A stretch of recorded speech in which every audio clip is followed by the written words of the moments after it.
Within this video, I'm going to evaluate and compare MAR magazine that we created to the Sight and Sound double page spread, which is here. And here's another example of the layout and format which is included within the Sight and Sound magazine. First of all, I'll give a bit of background information to what Sight and Sound is. Sight and Sound is a magazine which is aimed at an educated audience, which reviews films and also looks at the conventions within the film industry within the article. As I said, it was more educated, and therefore the language used is more sophisticated than a normal magazine such as Empire or other magazines in general, such as NME, which is a music magazine. First of all, I'll talk about the layout. We use various conventions found in normal Sight and Sound magazines. The first one we did that we used was the pull quote. So pull quotes are very conventional especially within Sight and Sound magazine. We put it on the right hand side of the page because this was conventional also, especially when there was a larger image on the right. Here's an example within the Sight and Sound magazine within this article.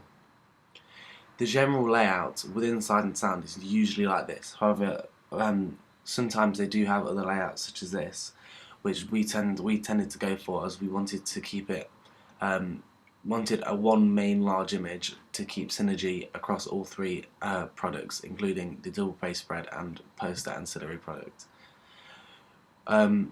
We put the text into columns, as within articles that we've seen within Sight and Sound, this is also conventional. Following this, there will be an arrow at the end to illustrate where the article will continue on to the next page, which can also be seen here.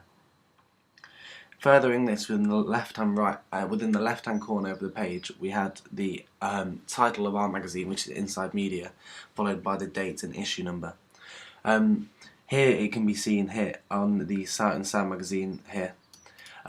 This is also conventional, especially having the name of the magazine, in this case Sight and Sound, in our case Inside Media, in bold.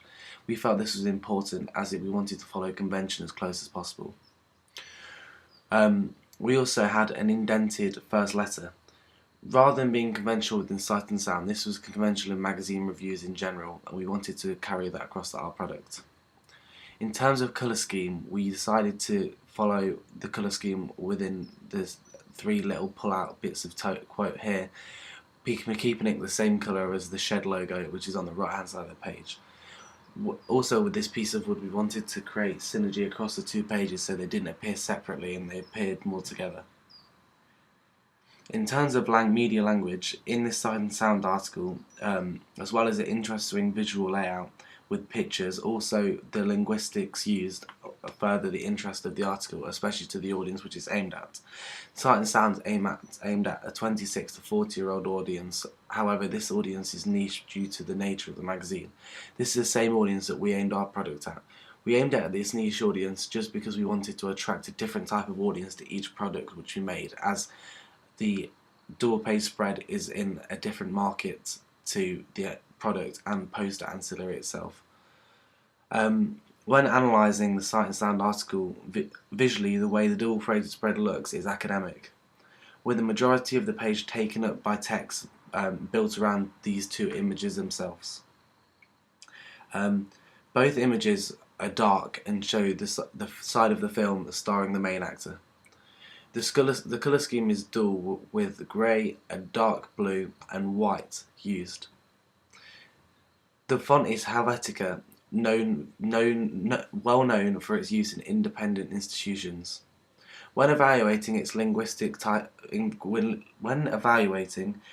linguistically, the title is much smaller than it would be in most film magazines, essentially leaving the article without a heading. The quote focuses on being anti-corporate, once again highlighting the niche independent theme of the magazine. Sight and Sound mainly focuses on the independent cinema, tending to lead towards the academic analysis of film. This means that it attracts a certain audience of mature freethinkers who wish to have a more conclusive idea of the film and systematic study. This is what we wanted to include within our article, as we aimed it as the same audience. We use this by using the different type of more academic language within the article itself, which we had to develop via studying Sight and Sound in order to develop our use of language. We also use a larger pull quote across the bottom. We put this as white in white and across the two pages to again create a colour scheme and link the two pages together.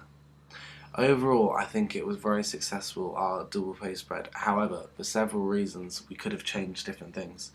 For example, the image that we only chose this because we didn't have any more images, because our ancillary should have really been, however it wasn't, the main the main thing that we were concentrating on when producing our Media A2 production.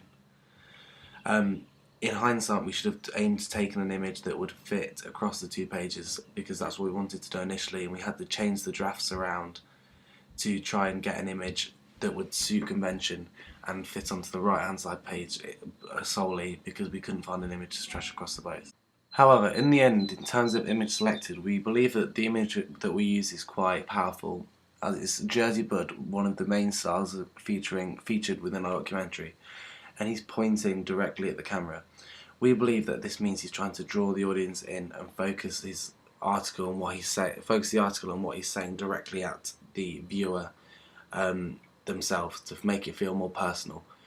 Signed itself as a documentary, which is being reviewed within this magazine, is about how personal the music industry is, and how media corporations and larger companies, when being signed, can take that away from you. So we believe that this connotes this and was a very powerful and very strong message that was important to our production.